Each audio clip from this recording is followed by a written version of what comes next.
Bonjour, une nouvelle vidéo, toujours dans le domaine du vocabulaire photo et sur l'aspect technique. Donc aujourd'hui nous allons parler de la vitesse d'obturation. Un appareil photo est composé d'un système destiné à faire passer plus ou moins la quantité de lumière jusqu'au détecteur. Alors là, je vous montre sur un appareil photo argentique, parce que un appareil photo argentique, on avait accès à l'endroit où il y a le capteur, puisque le capteur c'était de la pellicule et qu'on mettait une pellicule neuve à chaque fois. Ça va me permettre de vous présenter les différents modèles d'obturateurs. Il y a 3 modèles d'obturateurs. L'obturateur qui vont se décomposer en 2 exactement, l'obturateur central et l'obturateur focal. Votre appareil est très certainement composé avec un obturateur focal, voire un obturateur électronique s'il n'y en a pas du tout. Par exemple, les Alpha 7 n'ont pas d'obturateur et ont qu'un obturateur électronique, je crois, peut-être je me trompe. L'obturateur focal est dans le plan focal, à l'endroit où on fait la mise au point. L'obturateur central, lui, est dans les appareils photo. Alors c'est le seul exemple que j'ai ici, d'un appareil photo. L'obturateur central, lui, il est dans l'objectif. Il est à l'intérieur de l'objectif, les bagues de réglage sont dessus, et ainsi de suite, et agit dans les lentilles. L'obturateur focal, lui, il est au niveau focal, et donc il est à l'extérieur de l'objectif. Choses comme ça. Les obturateurs centraux ne sont pas abandonnés.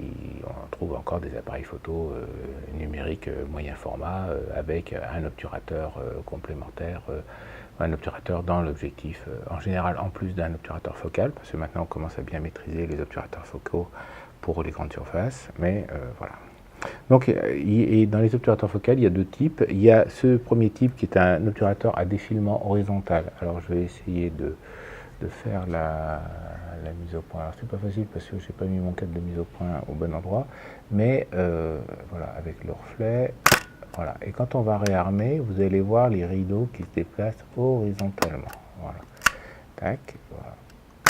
Et donc si je choisis un temps de pause un peu long, avec la vidéo, comme la vidéo mesure au 50e de seconde, c'est pas évident d'enregistrer des phénomènes un peu longs. Voilà, ça s'ouvre.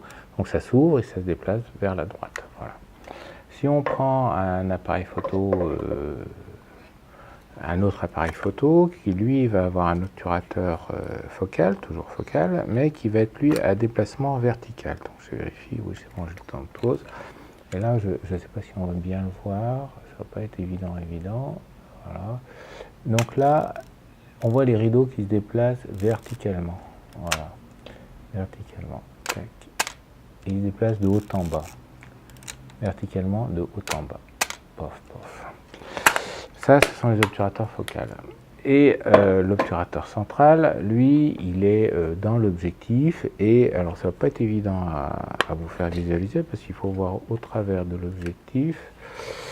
Et alors là, voilà. Oui, mais je suis bleu, moi, je suis en bleu. Et le problème, c'est ça ne va pas être évident de voir quelque chose. Non, je ne suis pas sûr qu'on voit quelque chose. Mais ça se situe à l'intérieur de l'appareil. Et à l'intérieur de l'appareil, et on voit une partie, alors il est chiant à manipuler celui-là, on voit une partie qui s'ouvre et qui se referme. Bon. Je suis désolé, là sur le coup, il faut me croire sur parole, mais enfin bon, voilà. Donc c'est obturateur focal, obturateur central. Ça peut être un choix important en argentique de choisir tel modèle parce qu'il a un obturateur à défilement horizontal ou tel autre modèle parce qu'il a un obturateur à défilement vertical, car ça va avoir une influence artistique sur les photos de filet notamment, sur les photos faites en filet, qui est une technique de photographie qui permet de donner une impression de vitesse aux aux objets qu'on photographie, les voitures de course, les poussettes, voilà, tout ce que l'on veut donner une impression que ça se déplace vite. On va utiliser une vitesse et on va une vitesse bien choisie, bien adaptée, et ça va nous permettre ainsi de trouver restituer ce mouvement que l'on avait, que l'on veut donner au sujet, voilà, en choisissant une vitesse adaptée. Donc la vitesse, donc d'un point de vue technique, ça sert à quoi? Ça sert bien sûr à réguler la quantité de lumière, hein, puisque la vitesse, on va le voir, va vous permettre de voir des choses, de laisser passer de la lumière pendant plus ou moins de temps. Et puis, ça va vous permettre de figer le mouvement du sujet. Voilà. Il va de soi que si vous photographiez une statue, que vous êtes sur trépied et que rien ne bouge, quel que soit le temps de pause, la statue ne va pas se mettre à bouger, donc il n'y a pas de risque. Et si votre trépied est de qualité, l'appareil photo ne va pas bouger. Donc figer le mouvement de quelque chose d'immobile est relativement simple et aisé. Figer le mouvement de quelque chose de rapide ou en déplacement est pas forcément aussi simple et pas forcément facile à gérer.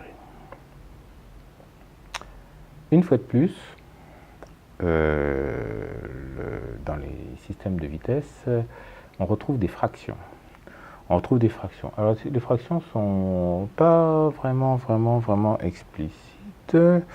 Et je regarde parce que depuis bien longtemps et je regarde même sur cet appareil qui est plutôt ancien, qui doit dater des années 40-50 à peu près, 1940-1950. C'est vrai qu'avec Internet, on ne sait pas combien de temps ça va rester.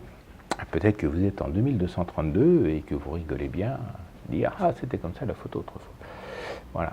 Là, pour l'instant, on est en 2018 et donc sur les appareils photo, on a un petit barillet là qui nous permet de tourner et de choisir nos vitesses et de choisir les vitesses. Et donc les vitesses ne sont pas graduées en fractions, mais sont mis que le dénominateur, que le chiffre du bas de la fraction.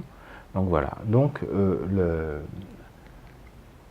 Donc sur mon barillet, je lis 1 pour 1 seconde, et puis quand je vais lire 30, ça va être pour 1/30 de seconde, d'accord? Donc, une fois de plus le chiffre augmente, moins il y en a, voilà. Et on comprend ça parfaitement si on passe en millisecondes. 1 seconde, c'est 1000 millisecondes. Une demi-seconde, c'est 500 millisecondes. Un quart de seconde, c'est 250 millisecondes. 1/500 de seconde, c'est 2 millisecondes. Donc on comprend bien que plus le chiffre augmente, moins il y a de millisecondes, donc moins il y a de quantité de lumière qui passe. Donc, si on veut rattacher les wagons avec l'aspect sensibilité et avec la vidéo des diaphragmes, on va se dire, eh ben voilà, pour telle sensibilité, je dois avoir tant de lux qui doivent passer par seconde, c'est des lux fois des secondes. Ça, c'est dans la courbe de sensibilité. C'était l'axe horizontal de la courbe de sensibilité qui était gradué en lux secondes. Donc, je tends le lux de mon sujet qui me tombe dessus et qui doivent passer. Et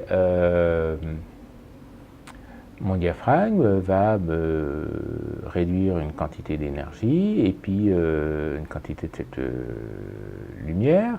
Et puis ma vitesse va me le faire passer pendant une fraction de seconde, et donc je vais obtenir des lux secondes au niveau du capteur, hein, puis c'est là que ça compte, et ainsi pouvoir trouver ou ma vitesse ou mon diaphragme en fonction de l'éclairage qui tombe sur le sujet. Voilà comment on fait l'exposition, aussi simple que ça. Donc, en pensant que le chiffre, c'est le chiffre qui est en dessous d'une fraction, on comprend tout de suite que plus ça augmente, plus le chiffre est élevé, moins il y en a qui passent. D'un point de vue artistique, donc comme je vous l'ai dit, d'un point de vue artistique, ça permet de gérer le bouger. Parce que, étonnamment, une photo peut être jolie quand tout est net, fixe, pas bougé, immobile. Une photo peut être jolie avec des parties nettes, fixes, pas bougées, et puis d'autres parties bougées. Typiquement les avions, dans les meetings aériens. Et une photo peut être jolie avec tout qui bouge. Voilà. Avec du flou de bouger. Oui, c'est possible. Et si on prend le cas de l'avion, parce qu'avec l'avion, vous allez tout de suite comprendre pourquoi. Je prends une photo d'un avion en vol, un avion à hélice. Ça ne marche pas avec les avions à réaction, avec un avion à hélice. Si je prends une vitesse d'exposition trop élevée, je vais figer le mouvement de mes hélices. Et je vais me retrouver avec un avion en l'air et les hélices qui ne bougent pas. Ben, c'est très moche.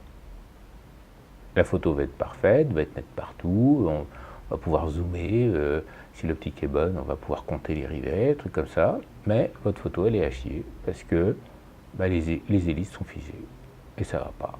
Voilà. Si vous mettez un temps de pause trop long, et en admettant que vous soyez capable d'obtenir la fixité du sujet sur le capteur pendant que vous vous déplacez, ça c'est ce qu'on appelle la technique du filet. Donc vous suivez votre objet pendant qu'il se déplace, vous le suivez, pouf, et vous faites votre photo. Eh bien, si vous prenez un temps de pause trop long, l'hélice va tourner tellement vite pendant l'exposition qu'elle n'aura pas le temps d'apparaître, elle va complètement disparaître. Et là, vous aurez un avion sans hélice dans le ciel, qui tient on ne sait pas comment, et bien là c'est pareil, la photo est à chier. Et donc le problème de la photo de meeting aérien, c'est de réussir à trouver le temps de pause qui permette d'avoir juste ce qu'il faut de bouger dans les hélices, pour que on voit qu'il y a une hélice, on voit qu'elle tourne et que ça soit beau et harmonieux. Alors en numérique, l'avantage c'est que vous pouvez faire ça facilement par la méthode essai-erreur, hein, on apprend assez vite et puis avec de toute façon les avions, ils ont des hélices qui tournent quasiment toutes à la même vitesse. Hein. Si je dis une connerie, vous le mettez dans les commentaires, vous n'hésitez pas. Parce qu'elles font grosso modo, enfin les avions à hélices qu'on voit sont grosso modo de même époque, avec les mêmes hélices qui font dans les 3 mètres de diamètre, et avec quasiment tous les mêmes moteurs, genre Marlin derrière, et tout ça, ça tourne vaguement à la même vitesse. Donc grosso modo, une fois que vous avez trouvé la vitesse pour un P51, et ben, ça va aussi marcher pour le Spitfire qui va être derrière. Ensuite, de même, vous allez, quand vous allez photographier une voiture qui va se déplacer et que vous voulez donner une impression de vitesse et des choses comme ça, eh bien, vous allez choisir un temps de pause un peu plus long, du genre un 60e de seconde, un 125e de seconde, pour réussir en suivant la voiture, à ce que la voiture soit nette, mais que le fond, lui, ait ce flou en forme de lissé, en forme de barre horizontale et qui va donner l'impression de vitesse. Et c'est à ce moment-là que va jouer exactement la technologie de l'obturateur que vous pourriez choisir. Parce que maintenant, tous les obturateurs, quasiment à ma connaissance, sont à défilement vertical. Parce qu'un obturateur à défilement vertical permet d'obtenir facilement des vitesses de synchroflash élevées, ce qui n'est pas le cas de l'obturateur à défilement horizontal. Mais si un jour vous faites de l'argentique, vous pouvez vous poser la question sérieusement de savoir est-ce qu'il vaut mieux acheter par exemple un Nikon FE2 qui a un obturateur qui monte au 4 millième de seconde et qui est à défilement vertical par rapport à un Nikon F ou un Nikon F2 dont l'obturateur monte à ici 1 millième de seconde pour le Nikon F et 1 2 millième de seconde pour le Nikon F2. Voilà. La différence n'est pas très sensible, puisque il y en a un qui a simplement une ou deux vitesses de plus rapide que l'autre. Hein, le FE2 est éventuellement une ou deux vitesses plus rapide que l'autre. Il y a même eu des appareils qui n'allaient qu'au millième de seconde avec défilement vertical, hein, on est d'accord. Si vous prenez un Nicormat FTN, FT2, FT3, ça plafonne au millième de seconde comme le Nikon F. Voilà. Donc il n'y a pas grande différence dans les potentiels de l'obturateur technique, mais du point de vue artistique, il y en a un qui a des filaments horizontaux, il y en a un qui a des filaments verticaux. Et on fait de plus beaux filets avec un appareil à obturateur à défilement horizontal qu'à défilement vertical. Voilà. Bon, en numérique, vous ne verrez pas la différence puisque vous n'avez pas le choix de l'obturateur, ils sont tous à défilement vertical. Donc, d'un point de vue artistique, voilà, ça permet de gérer le rendu, l'impression, le rendu de mouvement, le rendu et de gérer le bouger. A contrario, quand vous voulez une photo parfaitement nette, eh bien, par exemple, vous êtes dans une église, vous voulez photographier une statue et vous voulez un rendu parfaitement net, eh bien, si votre temps de pause vous indique un huitième de seconde ou un quart de seconde, parce qu'il n'y a pas beaucoup de lumière, eh bien là, il va falloir sortir le trépied, par exemple, pour permettre d'avoir la stabilité. Ou alors augmenter les ISO pour aller à une vitesse où votre bouger à vous, parce que vous tenez l'appareil, vous bougez, va vous permettre d'avoir quand même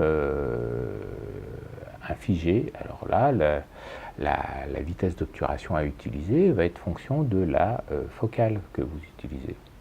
Parce que la focale, c'est un peu la distance focale, c'est un peu le bras de levier que fait l'image quand elle se balade. Et du temps de l'argentique, on disait, ben voilà, si tu as un temps d'obturation qui est égal à 1 sur la focale, par exemple, si tu as un 500 mm, ben tu te mets à 1/500e de seconde et ça ne sera pas bougé.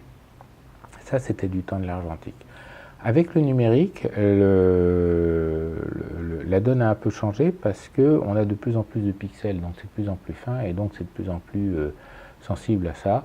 Et donc on va vous dire, bah voilà, pour un 500 mm de focale, photo à main levée, il vaudrait mieux plutôt 1 millième de seconde ou 1/2 millième de seconde. Donc la focale x2 ou la focale x4. Voilà. Et je parle bien de focale apparente. Donc si vous avez, et ça on en discutera dans une autre vidéo sur les facteurs de crop, si vous avez un Nikon D500 par exemple, ou D5000 ou D7000, vous avez un petit capteur et donc votre focale de 500 mm cadre comme un 750 mm et donc c'est cette valeur là qu'il faut prendre dans la vitesse de sécurité et ainsi de suite. Voilà, donc on a vu le côté technique, le côté artistique. Alors, comme avec les diaphragmes, on peut s'amuser avec les logs de façon à calculer la différence de nombre de diaphragmes entre une valeur et une autre. Sauf que là, quand on passe d'une vitesse à une autre, c'est linéaire, parce que c'est linéaire. Et donc, quand on a bien un facteur 2 entre un quart de seconde et un huitième de seconde. Donc l'échelle n'est plus à une raison de racine carrée de 2, mais à une raison de 2, puisque il y a bien un facteur 2 entre les millisecondes et choses comme ça, parce que c'est du 1D.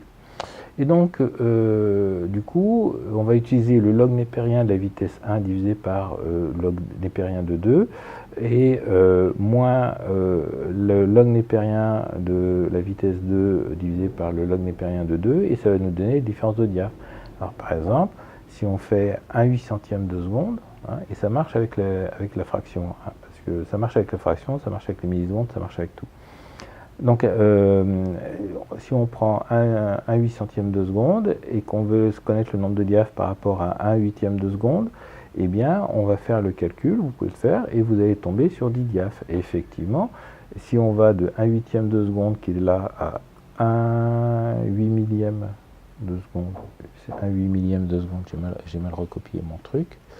Oui, c'est un 8 millième de seconde, excusez-moi, parce que 1/800e de seconde, c'est pas une valeur entière, c'est un 8 millième de seconde. Eh bien, on va compter, donc on est à 1/8e, donc on est à 1 diaph, 2 diaph, 3, 4, 5, 6, 7, 8, 9, 10, voilà, et ça marche et ça fonctionne. Voilà. J'en ai profité pour recopier la formule que je ne vous ai pas copiée pour le diaphragme. Là, le diaphragme, l'échelle de diaph, pour d'un facteur 2, pour une différence de 2, on a l'échelle qui varie que de racine carrée de 2, puisque je vous rappelle qu'on passe par les surfaces et que le rapport F sur D, lui, il est 1D, donc il utilise le diamètre. Le diamètre, c'est 2 fois le rayon. Et ça change, pour avoir une surface double, il suffit de multiplier le rayon par racine carrée de 2 pour que quand il est élevé au carré, ça fasse un facteur 2. Et donc on continue, et donc, donc on est en échelle de racine carrée de 2. Voilà. Et donc, on prend notre écart de 16 à 1,4, donc log népérien de 16 divisé par log népérien de racine carrée de 2, moins log népérien de 1,4 divisé par log népérien de racine carrée de 2, il nous donne cette diaph. Donc vous pouvez vous amuser à calculer ça sur la calculatrice du gamin ou sur votre calculatrice, et vous allez voir que ça fonctionne très bien. Et donc, si on s'amuse à calculer, ben on est à 1,4, alors 1,4, 2, 2, 8, 4, 5, 6, 8, 11, 16, voilà, on a fait nos 7 diaph, et donc ça fonctionne. Voilà.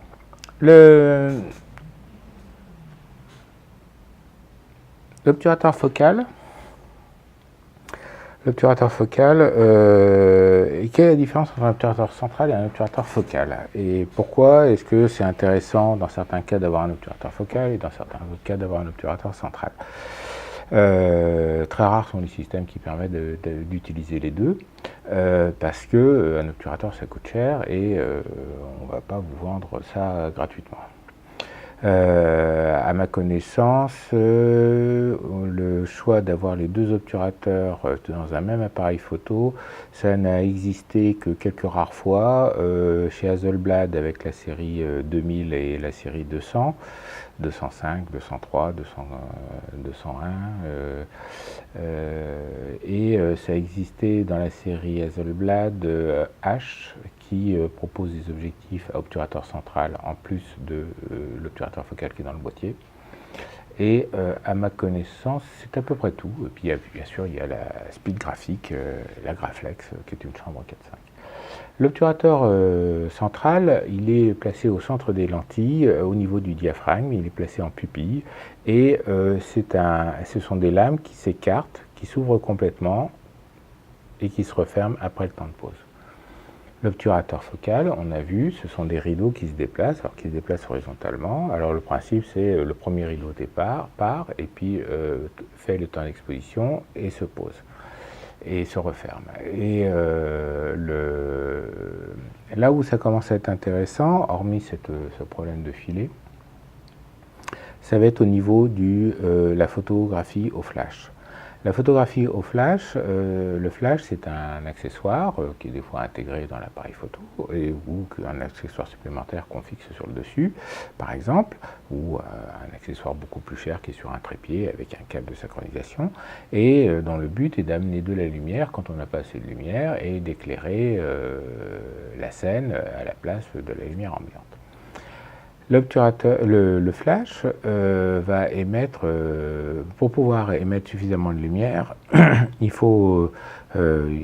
n'y a pas 36 possibilités, soit on met de la lumière continue avec beaucoup de watts, soit on prend très peu de watts, mais on les émet, on émet ces watts pendant une fraction de seconde très courte.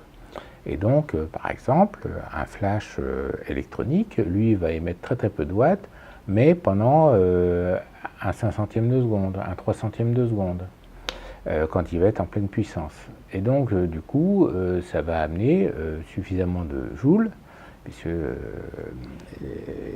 on parle de watts, mais en fait, ce qui est intéressant, ce sont les joules, et c'est les watts divisés par, c'est les watts par seconde.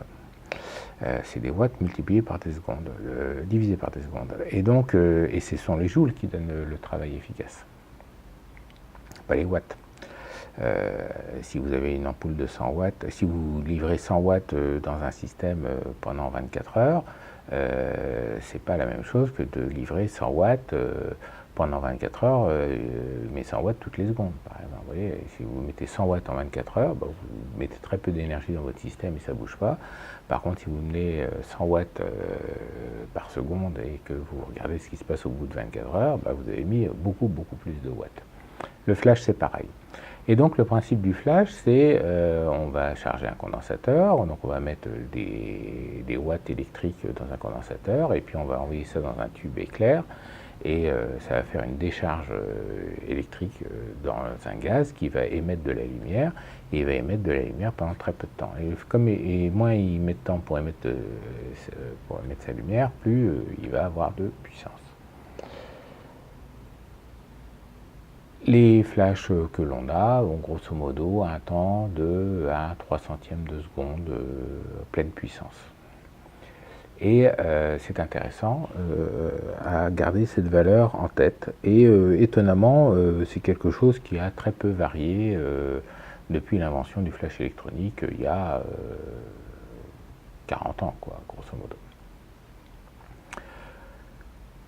Comme cette lumière est émise en une seule fois, il faut que l'obturateur soit complètement ouvert quand le flash émet sa lumière. Parce que s'il est ouvert à moitié, eh bien, il y a une moitié de la photo qui va être cachée par l'obturateur. Donc le flash n'éclairera pas cette partie-là et ça va pas.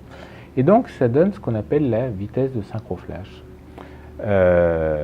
Donc la vitesse de synchroflash, c'est la vitesse à laquelle l'obturateur, la vitesse la plus rapide à laquelle l'obturateur est complètement ouvert et laisse passer toute la lumière du flash. Donc sur le Nikon F, par exemple, sur le Nikon F, on a une petite, on a une vitesse qui est écrite en rouge, c'est 60e, voilà, 1/60e de seconde. Le premier rideau est arrivé en bout de course, déclenche le flash, et le deuxième rideau n'est pas encore parti. Donc l'exposition est complètement assurée sur tout le champ. Sur le Nikon F2, par exemple, lui, il monte au 250e de seconde. Donc au 250e de seconde, eh ben, le premier rideau est déjà arrivé en bout de course, avant que le deuxième ne départ, le flash est émis et on peut refermer. Dans le cadre de l'obturateur central, c'est différent parce que l'obturateur central s'ouvre complètement à toutes les vitesses. Et donc, il s'ouvre complètement, déclenche le flash à ce moment-là et après se referme. Et avantage et inconvénient, ben voilà, comme l'obturateur central doit s'ouvrir complètement et qu'il a une taille qui varie en fonction du diamètre de l'objectif et du trou à faire passer, c'est pas facile d'obtenir des obturateurs centraux qui augmentent rapidement en vitesse. Du temps des obturateurs centraux mécaniques, comme celui que je vous ai montré, les vitesses les plus élevées qu'on pouvait obtenir étaient grosso modo 1/500e de seconde, c'est-à-dire 2 millisecondes d'exposition. Et là, on pouvait donc avoir un temps d'exposition de 1/500e de seconde et synchroniser un flash quand même. Alors je vous ai dit, ah oui, mais il a dit que la vitesse la plus lente du flash, qui correspondait à sa pleine puissance, correspondait à 1/300e de seconde. Oui, c'est vrai. Et il faut faire attention, notamment avec certains flashs et des obturateurs centraux qui vont avoir des temps d'éclair plus longs que le temps d'exposition de l'obturateur lui-même. Voilà. C'est d'autant plus vrai qu'aujourd'hui, on a des obturateurs centraux électroniques maintenant, où le moteur qui fait fonctionner l'obturateur n'est plus un ressort, mais est un électroaimant, fait qu'on peut avoir des temps d'exposition à l'obturateur central de 1 millième de seconde, voire 1/2 millième de seconde. Donc il va de soi que si vous avez un éclair qui fait 1/300e de seconde et que vous obturez pendant 1/2 millième de seconde, et ben vous perdez une partie de la quantité de lumière. Alors c'est à la fois grave et pas grave. C'est grave si effectivement vous avez calculé votre exposition pour le flash sans en tenir compte, mais des fois vous êtes amené à utiliser le flash pas à pleine puissance, mais à une puissance réduite. Et dès qu'on commence à réduire la puissance, le temps d'exposition de l'éclair, le temps d'émission de l'éclair se raccourcit lui aussi, parce que c'est son seul moyen qu'il a de faire varier la quantité de lumière au flash, ça j'en reparlerai dans le flash, c'est de faire changer la durée de l'éclair. Voilà. On fait changer la puissance d'un flash en faisant changer la durée de l'éclair. Voilà. Et donc, pour changer la durée de l'éclair, on envoie de l'énergie pendant moins longtemps. Et l'énergie pour que l'on envoie pour que le tube éclair s'allume. On ne diminue pas le voltage, on diminue simplement la durée de l'impulsion, parce que si on diminue le voltage, le tube éclair ne s'allume simplement pas. Voilà. Donc l'obturateur central fait un coming out, fait un comeback en photographie professionnelle, parce que pour utiliser des flashs en plein jour, pour utiliser des flashs de studio, on est intéressé par cette possibilité d'avoir une vitesse de synchroflash élevée qu'offre l'obturateur central. L'obturateur focal, que l'on va trouver dans ces appareils photo moyen format numérique, a des vitesses de synchroflash complètement ridicules, du genre un Pentax 6.7, ça va être 1/25e de seconde ou 1/30e de seconde, je crois. Le Hasselblad série 2000 ou série 200, c'était 1/90e de seconde. Et les Hasselblad de la série H, on doit tourner à un 90e de seconde ou un 125e de seconde, je ne suis pas sûr, ça je n'ai pas vérifié. Donc en doublant l'obturateur par un obturateur central dans ces appareils photo moyen format qui sont un peu particuliers, à cause de la taille du capteur à couvrir, a permis de pallier l'inconvénient majeur de l'obturateur focal, qui était sa vitesse de synchroflash. Avec les appareils photo numériques modernes, on a ce qu'on appelle la synchro haute vitesse. Alors la synchro haute vitesse peut permettre de pallier ce problème de vitesse de synchroflash en utilisant une vitesse de synchro plus élevée, mais en gérant la façon dont a le flash d'émettre son éclair, de façon à ce qu'il émette un flash plus long, durant plus de temps, et ce qui va permettre d'émettre le flash à partir du moment où la fente est ouverte et pendant tout le temps où la fente va scanner le capteur, et d'émettre de la lumière, et ainsi de suite. Donc c'est apparu dans les années 80-90 avec l'OM4 et le flash FP280 chez Olympus. Et voilà, alors que c'était totalement abandonné. Ce système de synchroflash et de flash longue durée était totalement courant en utilisant des flashs à ampoule jetable. Donc on mettait une ampoule, elle émettait un éclair avec un ruban de magnésium dans de l'oxygène, et elle émettait un éclair qui était suffisamment long pour permettre des obturations, des vitesses d'obturation et des vitesses de synchroflash longues. C'est pour ça que, par exemple, si on regarde sur le Nikon F, qui est un boîtier qui date de ces époques-là, eh bien, on a des échelles blanches, des échelles de vitesse en blanc, une vitesse en rouge et des échelles de vitesse en vert. Et bien voilà, on pouvait synchroniser, choisir le mode de synchronisation de l'obturateur pour pouvoir utiliser des ampoules de flash magnésium, y compris jusqu'au millième de seconde. Voilà. Donc quand je dis la photographie numérique n'a rien inventé, même ça, elle ne l'a pas inventé puisque ça existait avant, mais bon, c'était cher et il fallait changer l'ampoule et jeter l'ampoule à chaque fois. Donc c'était cher, mais voilà. Ceci conclut l'argumentaire sur la vitesse. Donc on a vu ce que ça faisait d'un point de vue, artistique, d'un point de vue technique. Je tourne mes pages pour retrouver mon truc, voilà. On a vu comment faire les calculs, comment l'utiliser, le pourquoi, le comment on choisit une vitesse d'obturation pour figer le mouvement ou pas figer le mouvement.